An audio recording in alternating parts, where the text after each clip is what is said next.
Δεύτερο παράδειγμα πάνω στη μέθοδο σταθερού σημείου.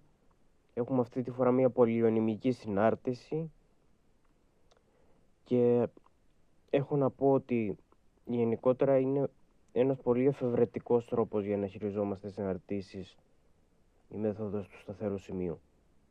Ένας κλασικός τρόπος που είναι και αρκετά γνωστός είναι προσθέτουμε χ και στα δύο μέλη. Δηλαδή εδώ πέρα είχαμε τη συνάρτηση χ τρίτης συν 4 χ τετράγωνο μείον 10 ίσον 0. Άρα χ τρίτης συν 4 χ τετράγωνο μείον 10 συν χ ίσον χ. Αυτό σημαίνει ότι για χ ίσον 0 παίρνουμε μείον 10. Για μείον 10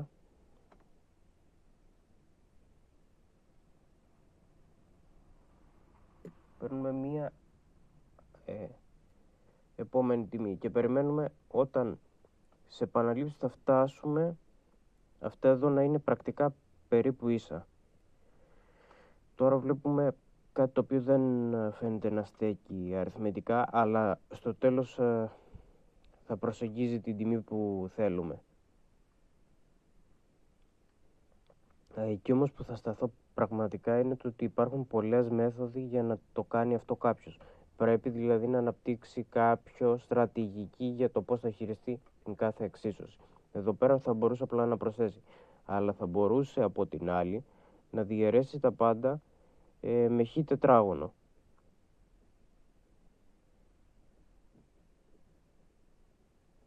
Το κάνω αναλυτικά για να το βλέπουν όλοι.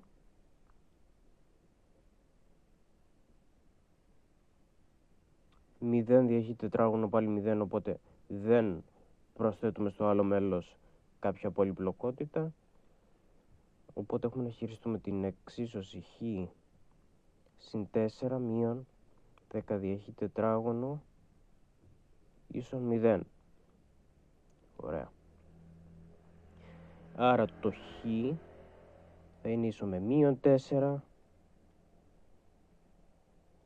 συν 10 δια χ τετράγωνο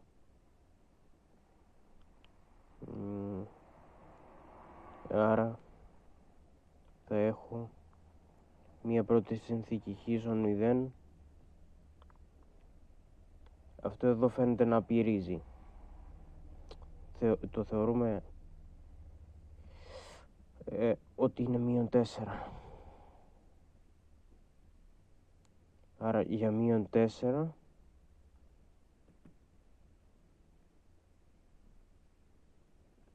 βάλαμε σαν δεύτερη συνθήκη χ ίσον μείον 4. Και επαναλαμβάνουμε τη διαδικασία επαρκείς φορές. Πρόκειται για έναν αλγόριθμο, μια διαδικασία που πρέπει να επαναληφθεί πάρα πολλές φορές για να δώσει έμπιστα αποτελέσματα. Αυτά γίνονται κυρίως με υπολογιστές. Θέλω όμως να σας βάλω στο νόημα του τι ακριβώς συμβαίνει και πώς το χειριζόμαστε μαθηματικά σαν πρόβλημα. Αν τώρα είχαμε κάποια άλλη συνάρτηση μέσα, για παράδειγμα, δεν θα μπορούσαμε να κάνουμε τη διαίρεση αν ήταν ημίτονο χ επί χ τετράγωνο μείον a στη χ επί χ τρίτης συν 2χ ίσον 0. Τι θα μπορούσαμε να κάνουμε? Θα μπορούσαμε να βγάζαμε κοινό παράγοντα το χ.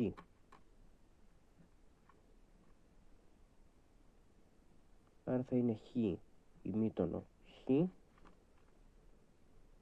μείον a στη χ επί χ τετράγωνο και 2 παρένθεση.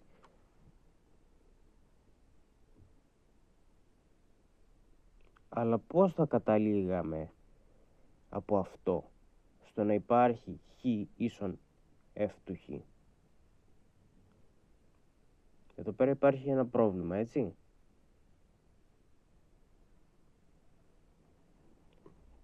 ποια θα ήταν μια πιο σωστή κίνηση τώρα?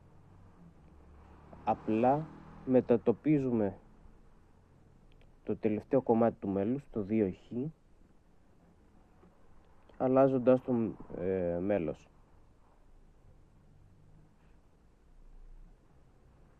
Είναι δηλαδή μείον 2χ. Και μετά μπορούμε να πούμε ότι το χ θα είναι ημίτονο χ επί χ τετράγωνο μείον a στη χ χ τρίτης και διά το μείον 2.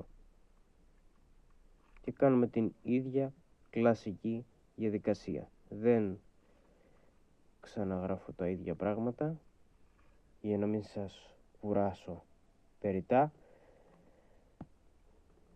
αλλά αν από την άλλη δεν υπήρχε αυτό το 2χ και είχαμε να χειριστούμε την ημίτονο χ επί χ τετράγωνο μείον a στη χ επί χ τρίτης ίσον 0, τι θα μπορούσαμε να κάνουμε?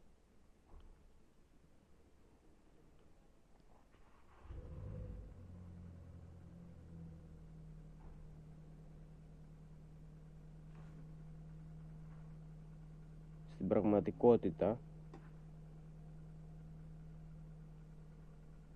ναι μεν μπορούμε να βγάλουμε ένα χ τετράγωνο κοινό παράγοντο και να έχουμε ημίτονο χ μείον a στη χ επί χ,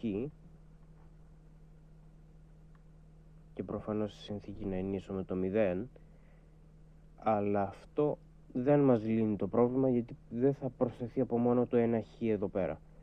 Αυτό που κάνουμε, χωρίς να σκεφτούμε ιδιαίτερα κάποιες φορές, αν και μπορεί να υπάρχει καλύτερη μέθοδος, πολλές φορές για να την ψάξεις θα χάσει πολύ παραπάνω χρόνο, είναι να προσθέσουμε χ και στα δύο μέλη. Ωραία. Αυτό σημαίνει ότι ξεκινάμε. Για χ ίσον 0 παίρνουμε ένα συγκεκριμένο αποτέλεσμα. Δηλαδή τζ του χ νι είναι ίσο με το χ νι συν 1. Αυτό είναι το τελικό πράγμα που πρέπει να κάνει κάποιος, δηλαδή. Χ νι πλην 1. Όχι, σωστά το έβαλα, συν 1, γιατί κουβαλάμε τον ίδιο συντελεστή πρακτικά και καταλήγουμε στο αποτέλεσμα, το οποίο αυτό εδώ πέρα θα είναι το επόμενο της σειράς μας. Και επαναλαμβάνουμε τον αλγόριθμο, δηλαδή αυτό εδώ αποτελεί το feedback του υπολογισμού.